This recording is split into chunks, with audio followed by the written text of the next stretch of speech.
p की probability half है, तो आप करिए हाफ का पावर 8, यानी हाफ का पावर मैंने 8 कर दिया। p to the power n, q to the power 0 हो गया, q टू द पावर 0 हो गया, तो उसमें हमारे पास 1 वैल्यू हो जाएगी, तो केवल आप लिख पाएंगे कितना, हाफ के पावर 8। अब ये धीरे धीरे एक्सपेंड करें, ये p टू द पावर है क्यों हो गया, q का वैल्यू 1 के बराबर हो गया। फिर हम अब पहले बार यहाँ पे 0 रखे थे, n 0 था तो NCR 0 हो गया, यहाँ पे NCR यहाँ पे 0R हो गया, यहाँ पे n की संख्या 8 हो जाएगी। ठीक है, पहली बार में तो 0 आ गया, दूसरी बार में 8 आएगा, तीसरी बार में 28 आएगा। ये कैसे हम कर रहे हैं ये बता रहे हैं। ये हाफ हो गया, यहाँ पे 8 हो गया, तो यहाँ पे अब 7 हो जाएगा, p धीरे कम होता जाएगा और q बढ़ता जाएगा। तो इसको कर देंगे half to the power 1 plus, फिर 8 के बाद हम 28 पे आएंगे, इसको सॉल्व करते चलिएगा।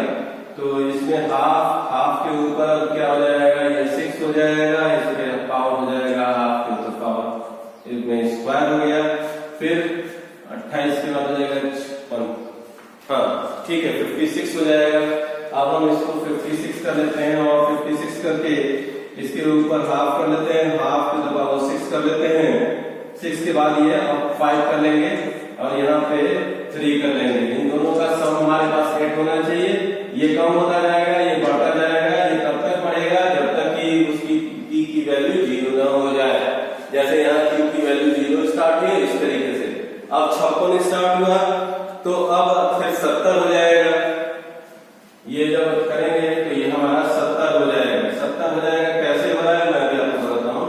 यहाँ पे हाफ कर लें, यहाँ पे पावर 4 कर लें, यहाँ पे हाफ पावर 4 कर लें, फिर 70 हो गया। अब ये घटना शुरू हो जाएगा। बाइनरी में क्या होता है, एक स्तर तक बढ़ता है, फिर वही संख्या वापस आनी शुरू होती है। देखिए 8, 28, 56, 70, अब ये शुरू होगा तो 56, 28, 8 और 0 तक जाएगा।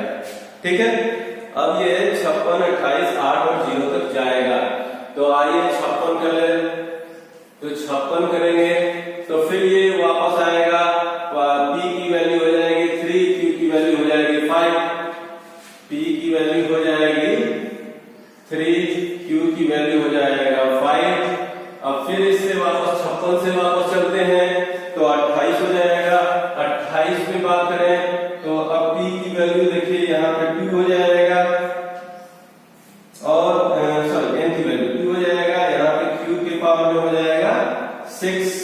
फिर 28 से पीछे आते हैं तो 8 की ओर आते हैं, तो 8 के पास आते हैं, तो ये हमारे पास 8 को करने चले तो फिर यहाँ पे हाफ हो गया, अब ये पावर 1 हो गया और यहाँ पे पावर कितना हो जाएगा, ये पावर हो जाएगा 7, हाफ टू द पावर 7। ये देख रहे हैं p घटता जा रहा है और q बढ़ता जा रहा है। और 8 के बाद अंतिम में चलेंगे तो केवल और केवल बचेगा हाफ, आपका हाफ के पावर 8। ये लिखने का तरीका है, एक्सपेंशन में इसी तरीके से बढ़ेगा।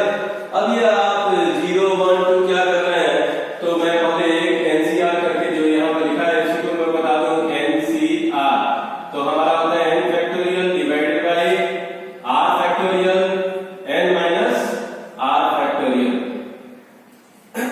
तो यहाँ पे जब बात करने चले n फैक्टोरियल के लिए अगर हम लेने चलेंगे तो n हमारे पास 0 कर लीजिए, 0 में से 0, 0, 0, 0, यानी यहाँ पे 1 बच जाएगा, केवल 1 आ जाएगा। इसी चीज को दिखाया, इसमें 8 हो जाएगा, 8 हो जाएगा क्योंकि वहां पे वैल्यू रखेंगे NCR की, तो इसी फॉर्मूले में रखेंगे तो यही प्रीफिक्स की वैल्यूज रखी गई हैं, जैसा कि आप समझ रहे हैं।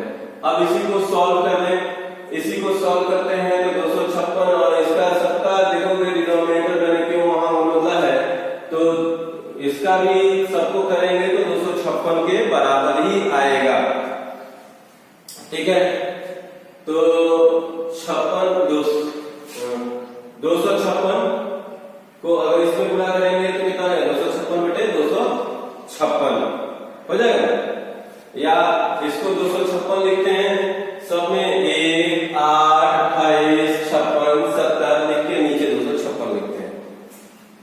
ठीक है, एक बार लिखते हैं 256, इसको करते हैं 1/256, 8/256, क्योंकि ये जो करोगे ना 8 टाइम्स 2 × 2 × 2 × 2 2 × 2 × 2 × 2 ये 4 होगा, 1 2 3 4, 1 2 3 और 4, इनको 8 बार करोगे 256 आएगा। इसी तरीके से सबका 256 आएगा, क्योंकि नीचे वाला तो 8 ही बार आ रहा है, स्क्वायर कर रहे हैं और 6 कर रहे हैं, तो 28/256, फिर ये आ जाएगा 8/256 और यही आ जाएगा आपको 28 के बाद 8 नहीं, 28 के बाद 56, 8 28 56 70/256 प्लस 56 बटे में, अब ये वापस आ जाएगा 256 प्लस 28 बटे में 256 प्लस 8 बटे में 256 प्लस 1 बटे में 256। शुरू हुआ था 1/256 से, अंतिम आ गया 256। सब में कॉमन कितना है 256, अगर बाहर निकाल के देखेंगे तो ये हो जाएगा 256 बटे में 256, जो कट जाएगा सब में से कॉमन हो जाएगा, फिर लिख सकते हैं 1 + 8 + 28 + 56 + 70 + 56 + 28 + 28 + 8 + 1। अगर इन सब को करें तो यही हमारी एक्सपेक्टेड फ्रीक्वेंसी आएगी, और ये हमारी एक्सपेक्टेड फ्रीक्वेंसी। अब एक और चीज ध्यान दीजिएगा, बायनोमियल में जो काम करते हैं, अब ऐसे भी बताते हैं कि थ्योरेटिकल फ्रीक्वेंसी डिस्ट्रीब्यूशन से आप लोग chi² टेस्ट करिए, तो आप chi² के लिए वहां वो वाला फॉर्मूला नहीं लगाएंगे कि AB = A × P / N, ये वाला फॉर्मूला आप यहाँ पे नहीं लगाएंगे। यहाँ पे इसी एक्सपेक्टेड फ्रीक्वेंसी को लेकर के जिस तरह से chi² टेस्ट करते थे, ठीक उसी टेस्ट को हम यहाँ पे करेंगे। ठीक है, तो ये टेस्ट हमारा इसी तरीके से होगा। ठीक है, अगर NP की बात करें, अब हम हमारे पास टोटल, अब इसी में हम चाहें तो NPQ और NP सारी चीजों की बात कर सकते हैं, या हमारे पास एक्सपेक्टेड फ्रीक्वेंसी हो गई। अगर NP निकालना चाहते हैं तो N हमारे पास कितना होता है, मतलब अगर x बार निकालने का इस सवाल में आ जाए तो x बार NP होता है। N हमारे पास 8 है, P की वैल्यू ½ है, 4 आंसर हो जाएगा। ठीक है, इसी तरीके से NPQ की बात करेंगे, अगर स्टैंडर्ड डिविएशन की बात करेंगे तो स्टैंडर्ड डिविएशन हमारे पास NPQ का रूटल वैल्यू होता है, तो हम इसको कर सकते हैं NP की वैल्यू के साथ Q की वैल्यू ला दें, तो यानी 4 × ½ तो ये हो जाएगा √2, तो √2 1.414, एक इस तरीके से इसकी वैल्यू होती है। तो इसी तरीके से आप चाहे तो और भी कांस्टेंट्स निकाल सकते हैं। तो ये हमारा तरीका है पॉइसन का, पॉइसन को निकालने का। अब हम आते हैं अगले डिस्ट्रीब्यूशन के मेथड पे, जिसको बोलते हैं पॉइसन के बाद, सॉरी पॉइसन नहीं, ये बाइनोमियल डिस्ट्रीब्यूशन था, इसके बाद हमारा डिस्ट्रीब्यूशन होगा, वो होगा पॉइसन डिस्ट्रीब्यूशन। पॉइसन डिस्ट्रीब्यूशन और नॉर्मल डिस्ट्रीब्यूशन में डिफरेंस क्या होता है अगर बात करें तो यहाँ पे हम क्या करेंगे, किस जगह पे यूज करेंगे इसका, जहां पे नंबर लार्ज हो, मतलब संख्या, जैसे अभी मैंने आपको सुबह बोला था कि संख्या जो होगी उसमें सब साफ पानी है, और साफ पानी में अगर गंदगी की बूंदों की संख्या निकालनी होगी तो उसको निकालने के लिए या प्रिंटिंग प्रेस में होने वाली गड़बड़ियों को अगर शो करने की बात करेंगे, तब उसमें हमारे पास आएगा पॉइसन डिस्ट्रीब्यूशन। अब हम पॉइसन डिस्ट्रीब्यूशन के बारे में बात करें तो ये भी हमारे डिस्क्रीट ही डिस्ट्रीब्यूशन है, ये डिस्ट्रीब्यूशन भी हमारी डिस्क्रीट फ्रीक्वेंसी डिस्ट्रीब्यूशन है, मतलब पॉइसन और बायनोमियल दोनों अगर हम बात करें नॉर्मल डिस्ट्रीब्यूशन की तो वहां पे कंटिन्यूअस की बात आती है। और ये कहाँ काम करता है, तो जब वैल्यू p का जो होता है छोटा हो जाए नियर टू द जीरो, अभी तक वैल्यू p की ये काम कहाँ करेगा, तो वैल्यू ऑफ p जो होगा, value of p is near to the zero, near to zero और वेरी स्मॉल, वेरी स्मॉल। इसका मतलब मैंने अभी अभी आपको कहा कि जैसे 100 पेज छापे उसमें एक गलती हुई तो प्रोबेबिलिटी ऑफ गलती होने की प्रोबेबिलिटी क्या हो गई, ए। 100 पेज जिसमें हजारों वर्ड्स छपे हुए हैं उसमें एक गलती, तो प्रोबेबिलिटी जो हुई पी हमारे पास बहुत नगण्य हो गया, बहुत छोटा हो गया।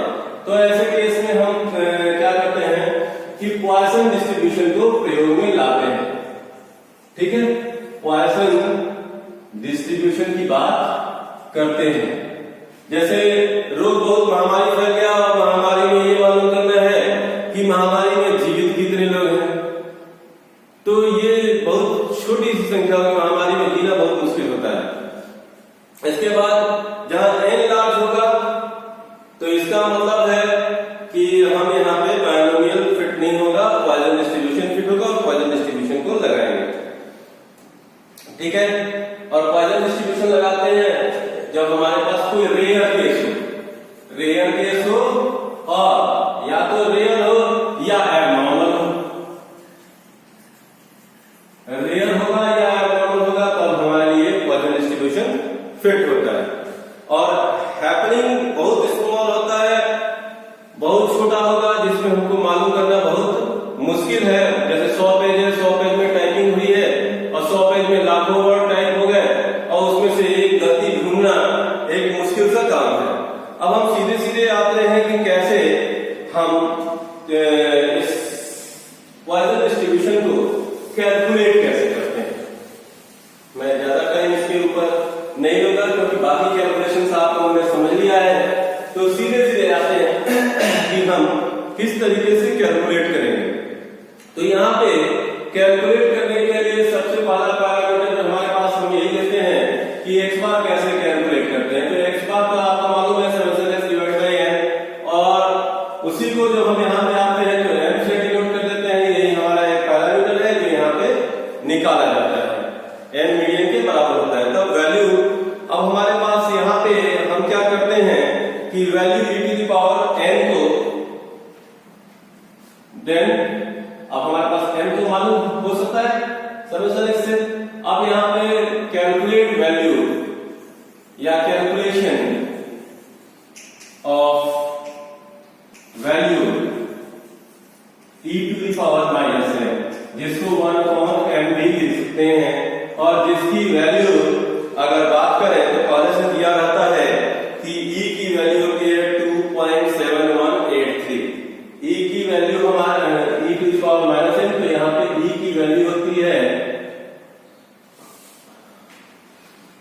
where e equals to 2.7। हम ऐसा भी लेके चल सकते हैं या 2.7183 पूरा भी लेके चल सकते हैं। पूरा लेके चलेंगे तो आपकी बुक के आंसर से ये मैच करता चलेगा। बस इसी फॉर्मूले को हम यूज करेंगे तो प्रोबेबिलिटी फाइंड आउट करेंगे। तब हम इसकी प्रोबेबिलिटी फाइंड आउट करने की कोशिश करेंगे, और प्रोबेबिलिटी फाइंड आउट करने के लिए हमको सीधे सीधे लेना होगा px इक्वल्स टू, तब हमारे पास फाइंड प्रोबेबिलिटी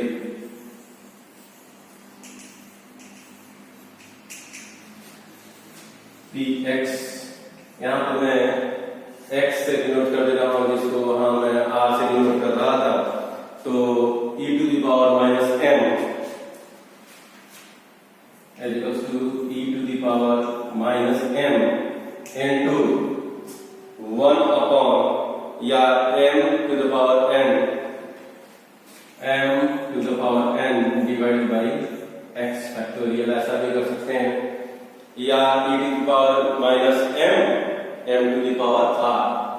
कहीं कहीं ये भी लिखा है e to the power minus m to the power into m to the power r divided by r factorial. इसमें ऐसा है आर इसलिए कर दिया गया कि यहाँ एन में हो सकता है कि आप लोगों को कंफ्यूजन हो जाए। आर यहाँ पे नंबर ऑफ सक्सेस हो जाएगा और आपके पास एन तो आउटकम हो जाएगा। आर हो जाएगा number where r is equal to number of repetitions, number of repetitions.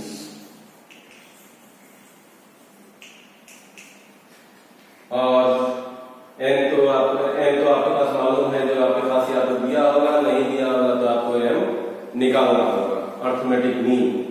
ठीक है, एम आपके अर्थमेटिक मीन के बराबर होगा, जो 2.718 के बराबर होगा। अब हम प्रोबेबिलिटी के को करके दिखाते हैं कैसे ये लिखने का मतलब क्या है और कैसे क्या आ रहा है। तो इसमें हम दो पार्ट को, एक ट्रायल को बनाते हैं और दूसरे पार्ट को प्रोबेबिलिटी को बनाते हैं, जिसको हम एक टेबल के थ्रू दिखा देते हैं ताकि आपके समझने में आसानी हो या निकालने में आसानी हो। इसमें भी हम लोग बहुत सारे ट्रायल नहीं होते, जितने ट्रायल लेंगे, जितने एक्सपेंड करने होंगे हम एक्सपेंड कर लेंगे। हमारे पास दो पार्ट होता है, एक नंबर ऑफ सक्सेस होता है और नंबर ऑफ सक्सेस, और इसको मैं यहाँ पे इससे दिखा दे रहा हूँ। और दूसरा होता है प्रोबेबिलिटी ऑफ हैपनिंग, मतलब प्रोबेबिलिटी px। दूसरा हमारे पास होती है प्रोबेबिलिटी,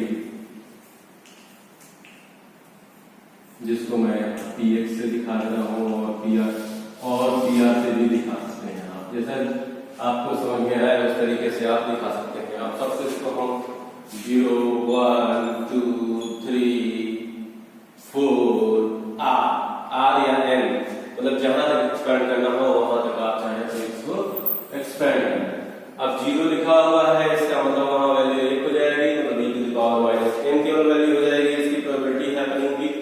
तो 0 लिखा हुआ है, इसका मतलब a to the power minus n। अब 1 लिखा हुआ है तो इसको p0 इंटू, इस तरीके से भी कर सकते हैं, m into e to the power minus m, m into e to the power minus m। अब 2 लिखा हुआ है तो इसमें अब 2 की बात करेंगे तो स्क्वायर कर दीजिए m का स्क्वायर, अब वैल्यू बढ़ती जाएगी e to the power minus m। अब 3 लिखा है तो क्या करना चाहिए, और सबके फैक्टोरियल में नीचे यहाँ पे 0 फैक्टोरियल है, इसका मतलब 0 फैक्टोरियल बढ़ता ही नहीं है, 1 फैक्टोरियल बढ़ता ही नहीं है। अब 2 के नीचे 2 फैक्टोरियल कर दीजिए, जहां पे 2 लिखा है वहां, सॉरी हाँ ठीक, यहाँ 2 फैक्टोरियल कर दीजिए। ठीक है, इसी तरीके से m का अब तीसरा वैल्यू है तो m का क्यूब कर दीजिए, e to the power minus m कर दीजिए, e to the power minus m कर दीजिए और नीचे 3 फैक्टोरियल कर दीजिए। इसी तरीके से 4 है तो m to the power 4 e to the power minus m divided by 4 factorial कर दीजिए। अगर